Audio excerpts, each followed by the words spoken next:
Scranton! Penn State! We are Penn State! We are Penn State! Thank you! You're welcome!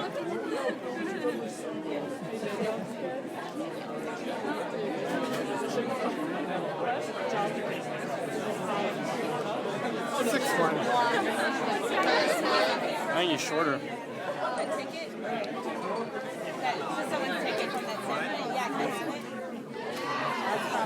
You get autographs? Penn State! Penn State! Penn State! You're welcome! Hey guys, let me apologize. They told me that they had an overflow room and you could all hear the speech. Well, you didn't miss much about the speech, but I missed it. Let me just, and I'll come around and take pictures as well, but let me just say two things. Number one, to paraphrase Samuel Clemens, the reports of our death as a party are premature. We are going to win back the House. I've been saying that for a long time, and there's a reason for it. There's a reason for it. We have to turn this election from a referendum on how people are feeling into a choice between what we're doing and will do and what they did and what they will do. And so the purpose of my speech was, as I've gone around the country, is to outline the essence of that choice. You know, there used to be a mayor of Boston. His name was Kevin White, and he said, "Don't compare me to the Almighty, compare me to the alternative." The alternative here is pretty stark. The alternative here is this ain't your father's Republican Party. These guys are really very, very, very different. And the point is that we inherited a god-awful situation with unemployment, a loss of 8 million jobs in the first 6 months before and after us taking office, an economy that was shrinking at 7%, a quarter, an economy that was hemorrhaging all across the board. And a lot of people were hurt. A lot of people were hurt badly. Brock and I don't look at these numbers as numbers, they're people. My dad used to have an expression. He used to say that a job is about a lot more than a paycheck. It's about your dignity. It's about your respect. It's about who you are. And millions of Americans lost that through no fault of their own. And there's millions more sitting on the cusp there wondering whether or not we're actually going to pull this thing all the way out.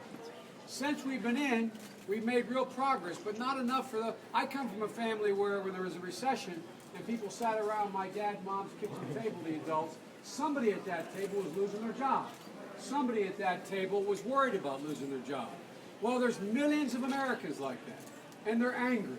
And they have good reason to be angry. And I'm angry as well. I travel all over the country, and it makes me angry to see what these profligate policies of the last 8 years have done to decimate the middle class. So don't be mad at them for being angry. They have a reason to be angry. And right now, they're focusing on the only people who are in charge. And that's part of being in public life. That's part of government. We should be taking those hits. They have to be able to let it out on somebody. But now we're getting to the point where as much as they don't want to, they're having to begin to make a decision, a choice. And they don't want to make a choice. When you're angry and things are going bad, you don't want to. You just want to stay angry. Well, look, folks, understand that they have reason for their anger. And number two, now it's our job the last 30 days to get them to focus on what we've done, what we're going to do, and what the alternative is. And you don't have to make this stuff up. The leader of the Republican Party in the United States House of Representatives said, if we win back the House, his name is Congressman Sessions, said it on Meet the Press, we'll do the exact same agenda we did in the Bush administration. Every independent econometric model looked at it and pointed out it will add $1 trillion to the debt, even if they do everything they say, which is to eviscerate government services, including Medicare and Social Security. But if they don't do that, it means adding $2 trillion. You know, there was a great line that Harry Truman had. I remember I was in a political science class at Delaware, and they were talking about Truman's campaign, where he won in 48, and somebody at the end of the campaign in the Whistle Top tour, I forget the town, yelled out, "Give him hell, Harry." And he yelled back, he said, "I'm not going to give him hell. I'm just going to tell him the truth and they're going to think it's hell. Ladies and gentlemen, everything that we have done in the last 8 months, we've created 736,000 new jobs. We have, in the automobile industry, gone from losing 330,000 jobs to adding 76,000 jobs. And they're paying all the money back. When they set up this program for these guys want to do away with every single thing we've done. This whole Wall Street reform, it's complicated stuff, but it's really simple. All it is we want banks doing what they're supposed to do, lend money and make money off of lending money, not make money off of Ponzi schemes by going out and playing with these fancy derivatives and other things that risk your money. They want to wipe that out. The banks have $1.9 trillion to lend. They're not lending. They're only starting to lend it now that they know they can't be engaged in these other activities. The same with health care. A lot of you students, the reason you still have health care as of today is because you can stay in your parents' health care policy. So there's so many things out there that they want to just wipe away, including the one that I spoke a little more about, and I'll just briefly state it. Barack and I both are products of having to pay back college loans. I am listed as I've always been listed as the poorest man in the United States Congress, 1, 2, 3, or 4. Unfortunately, it's true. I'm not proud of it, but it's true. There's a reason for that. I got elected from a middle-class family when I was 29 years old, and I made the mistake some of your parents made. When they said to you, whatever school you can get into, I'll get you. Right? Well, unfortunately for me, my first kid got into Penn, and that's today 52 a year. Then he went to Syracuse, which is 52 a year, to law school. My second son went to Georgetown, then to Yale Law School. My third child, my daughter, went to Tulane, and then went to Penn Graduate School. There's a reason why I'm poor, but there's a reason why they're in debt. But here's the deal, folks. We don't think you should have to make your life decisions based on the debt you're carrying coming out of school. So that's why we finally passed what Barack and I have been arguing about separately and together for years. You will not have to pay back more than 10% of your income in any one year. And if in 20 years you haven't paid off your debt is forgiven. We forgive these Wall Street guys. Why can't we forgive the students?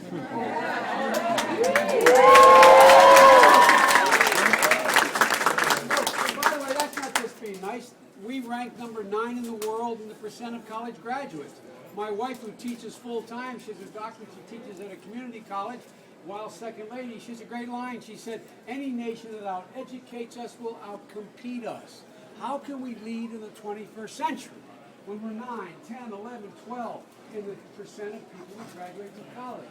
So it's not just being nice and fair to y'all, it's in the overwhelming national interest and by the way, unemployment rate among college graduates in America is 4%.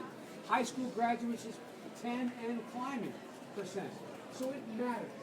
It's the ticket to the middle class. And these guys have flatly said they will repeal all of this. I'm not making this up. You don't have to go out and make it up. It sounds like I am. But they will repeal it all. This is the party of repeal and repeat. Repeal the things we've done and repeat the mistakes. And we've seen this movie before. But here's my closing point to y'all. Folks, look. Take these folks seriously. You've learned an awful lot about my little state of Delaware lately. There is a candidate there named Christine O'Donnell, a Tea Party candidate. Now let me tell you something. Christine O'Donnell won in Delaware because the Republican Party didn't take her seriously. And guess what? She's a nominee. And she'll win the general election in Delaware if all the people out there who are not satisfied, even our friends who think we didn't do enough, we did a lot but not all they wanted, if they stay home, these guys will win. This is about turning. You students around here are the reason why I'm vice president and Barack Obama's president of the United States. You generated a tidal wave that the nation has never seen before. We need you again because I promise you, everything you did to help us get elected will be put in mothballs if the Republicans take over the House and the Senate. Literally. Think about it. There is no possibility. The only defense we'll have is the veto pen of the president. That's okay. The veto pen of the president. And we're on the cusp of turning this around. Ladies and gentlemen, we can grow this economy. We can grow this economy. Tax breaks to small businesses by incentivizing manufacturers to engage in new technology, by moving into green technologies. Look, if we just double, which we're going to do, because of the investments we've made, encouraging industry, we brought over $300 billion off the sidelines in investment in new technology in the 18 months. That didn't happen at all the previous 10 years. Now here's what's happened. We're going to double renewable energy. We're going to go from 28 gigawatts of it to 56. Let me tell you what that means. That means, to put it in perspective when you're making this case to people, that means that with that additional energy, renewable energy, we could provide the energy needs of every single home in the state of Pennsylvania, New Jersey, Delaware, and Ohio.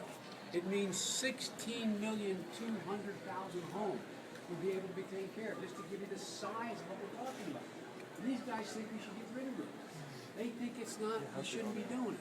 Folks, this is somebody once said that something's a big deal. I forget what his phrase was. Thank God my mother wasn't there to hear me. I didn't think anybody could hear me except for Rob. But folks, this really is important. So please, take it seriously, help us out, and help your country out, because I promise you, this Republican Party isn't even the party of Bob Dole, isn't the party of Chuck Hagel, isn't the party of mainstream Republicans in the past. And we got a lot to lose if we don't take it very, very seriously. So that's the essence of what I was saying.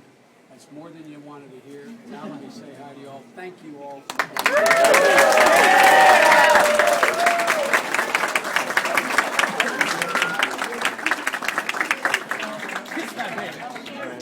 One of you guys trying to get a